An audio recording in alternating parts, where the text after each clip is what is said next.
Please, YouTube, don't ban my account. Please don't strike my account. Yes, Nukitashi is finally here, the most degenerate anime that I have seen in a long time, and I have watched a lot of degen anime. Yes, the show that think Shimoneta, a boring world where the concept of dirty jokes doesn't exist, but reversed. The idea of a literal island. Like, Nukitashi is about an island where you have to have and if you don't, you will be punished. Like, for instance, sent to the guillotine, where no, your head's not stuck into a device where your head gets chopped off. Your head gets stuck in a hole. That's about where it's going. But anyways, yes, I've watched the first episode of this show, and already I can tell that this is going to be a very, very fun ride. And yes, it is not a show for people that don't like jokes, because literally that's on the label. It's on the front of the box. This island has grand shrines, mixed hot springs, fountains, free mat services, showers, medical services for receptives, beaches that require you to be, stores that offer all sorts of shops, so on and so forth. Yes, that's what we're talking about here. But with all that said, let's just jump right into it, and let's see if Andrew can possibly not get banned. Nukitashi, the animation, opens up with Junosuke and his sister Asane, and they're moving back to the island where Junosuke used to live when he was very, very young. He doesn't really remember much about his childhood, but for some reason, they're returning to this island. And yes, they already know that this island has enacted a law. The law is pretty much known as the perverted law. The island itself, its economy wasn't doing very well, so they enacted this law in order to, yes, promote the idea of having. And yes, this has boomed into a massive market where pretty much everybody is forced to have anybody. And yeah, there's a lot of stipulations there. The idea that you're not allowed to, yes, yourself, you have to do it with somebody else. You can't keep yourself for one partner. If somebody wants to have with you, you have to have. Like, there's all these laws that just force people to just have massive. But yeah, they're coming to this island, and Junosuke has made it his mission to protect himself and his sister. He doesn't want this island to violate his purity or his sister's. When we get to the island, we find out that Asane, his sister, is pretty much a recluse. She doesn't like to go out. She likes to just stay in her room, download, rename it, make 3D CGI lewd models, all that kind of stuff. She doesn't want to go to school. And yeah, even Junosuke himself is not looking forward to going to school. As they're walking to school, you can see, like, literally on the side of the street, just everybody just going at it everywhere.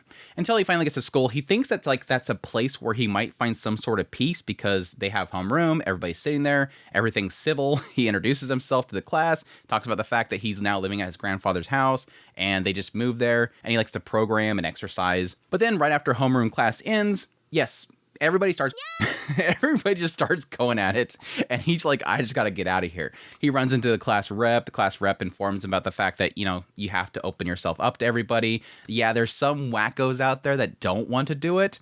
That's weird, right? As he's leaving, he ends up bumping into his sister. Thankfully, his sister's purity is intact, because apparently there's this whole system where when they first arrive there, the women, they have to take a pill, and then they have to wait 24 hours. So she has like a tag that says, don't touch this.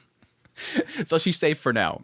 Before immediately they start getting confronted by a bunch of people. Mainly Junosuke, who's confronted by the Jokketeers, they call them. These 5 girls that just want to go at him. As well as the Alpha Eaters, which are like the top ranked girls out there. One apparently gets a temporary tattoo for every that she's You have Tanahashi, who's collected 1,919 samples of her men and for experiments, and then you have Katagiri, who is apparently the #1. Anyways, they end up going to flee the school, and this is the point where we find out that Asane was like really looking forward to getting with the Alpha Eaters, at which point he tells her, you know, look, if that's what you want to do, go do it. He was pretty much enlisted by his parents to pretty much take care of her. Like, he promised at their grave that he would take care of her and raise her right, but apparently he seems okay with the idea of getting with the Alpha Eaters. But no, Asane claims that her only partner is brother. So apparently this show is going full when I don't know how far she claims that. I think she just likes him. I don't think that's it. I don't know. We'll see. But this is where we find out sort of the darker side of this island. Again, most people think, oh, that's great. Hey, if you want to, if everybody's all for it, that's fine. But no, on this island, if you don't open yourself up to everybody, you will be punished. And we see that as they run into the members of the FS group. An FS group is like some sort of knockoff of the SHO, which is the health organization that pretty much runs and enforces this whole island. And yes, this FS group has captured 2 individuals, a couple. And apparently they want to keep each other for each other, and they don't want to have with anybody else. And so they get punished with the guillotine. And like I said earlier, that's not where you stick your head in and flop. No, it's where your other head gets forced somewhere else, or for the woman, a head gets forced in. And yeah, this disgusts Jinosuke. He's kind of getting fed up with this entire island. He really hates this whole thing, finds it disgusting. Well, that night, as they're being chased by a bunch of people, they end up finding out that the program they actually have to install on their phone when they get there apparently has like a tracking service in it, and getting rid of the tracking service might end up flagging them. Asane, who again, his sister is like a very good hacker and a programmer, she apparently creates some sort of program so they can know where everybody's at. It's kind of a reverse tracking. And Shinosuke continues his exercises, getting himself physically fit, and yes, indulging in his hobby, which apparently his hobby is to create pocket toys. Pocket toys. Very interesting hobby. It hits me how absurd that is the moment I have to say it out loud. Cut the next day, Jinosuke ends up running into, once again, a bunch of people that want to take his dignity, and he ends up being saved by Nanase Katagiri, again, the one earlier who was apparently the number one. And after they run for a little bit, he ends up kind of pulling away from her and saying, oh, you're just after me too. You're one of the top alpha sisters here. And she says, no, that's just a cover. She basically dresses the way that she does, you know, very kind of gyaru, very because she's trying to cover up the fact that she's not doing all that stuff. And upon finding out the fact that his name is Jinosuke Tachibana, that kind of rings a bell for her. I'm assuming probably they knew each other from childhood. Again, he used to be from this island. I'm assuming that she probably was his friend back then. We'll see. But the two of them flee together. Like, all the people coming after them start using like rubber bullets to try to disable them and knock them out. But they flee the premises and end up falling into this one hole before going around this cavern and then running into this secret chamber. And at this secret chamber, they're welcomed in by this voice, and the voice ends up coming up on this monitor, and this is this hidden headquarters that this old man has built in order to fight back against the show. And he asks Jinosuke, hey, is this something you want to do? Do you have the resolve to take on the perverted law? At which point Jinosuke says, yes, I don't like this whole system. I'm going to protect my dignity. I'm going to protect my sister. So yes, let's just burn it all down. And that's pretty much where they leave the first episode. The idea of, again, this perverted island, all these rules forcing people to have to do it, and Jinosuke not liking it and wanting to fight back, and now having a facility that he can now work from. So my thoughts on Nukitashi, the animation so far. My gosh, this show is a degenerate piece of garbage that should not exist, and I love it for that. The only thing that sucks about this show is I have no clue how this video is even going to stay up on YouTube. It is that wrong. Like, I even had to go out and find the censored version of the show purposely just so I get screenshots from there. Because I'm afraid of whatever might be up on the screen right here that'll get me banned from YouTube. And that's what I really love. Passione and the production team behind this didn't want to hold anything back, and I really appreciate it for that. If this show is about a island, show it. Like, don't hold anything back, and they held nothing back. This show is just all over the place with it. Now, with that said, I am appreciative of the fact that the show isn't just literally a like, they could have easily just had this being nothing but and that's it. But there's an actual story in here, shockingly enough. And again, I like it because it's a reverse of Shimonetta. Rather than it being a concept where, again, jokes aren't allowed, dirty jokes aren't allowed, this is an island where you're not allowed to not be lewd. You're not allowed to not want to do this. And they already kind of hinted at several times that everybody is just so for this. And the idea of not even wanting to do it is so bizarre. I think the best scene was probably the whole scene with the FS group. And you have all the individuals in the crowd and they're going, wait, there's like billions of in this world. Why would you not want them all? Why would you save it just for that one that's up there with you?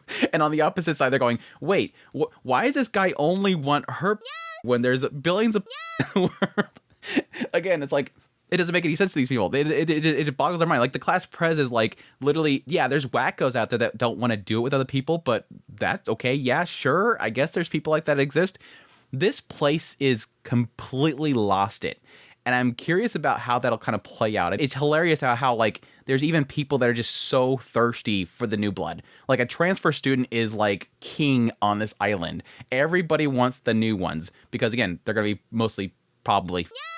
So they're like totally after this. I think the more interesting thing that I'm kind of curious about is how this will play out through the episodes. And I'm assuming it's going to turn to a thing where Jinosuke is going to create this organization underground that is going to be fighting against this stuff. And they're probably going to have like weekly episodes of going out, finding some sort of establishment.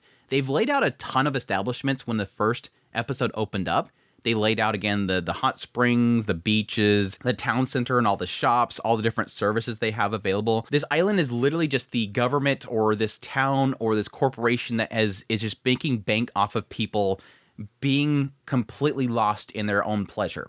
That's basically what they're doing here, which is surprising because I was expecting this to go the route of, birth rates are down. Here's this island that's trying to protect the future of Japan, so we're going to enact a law that forces people to have children.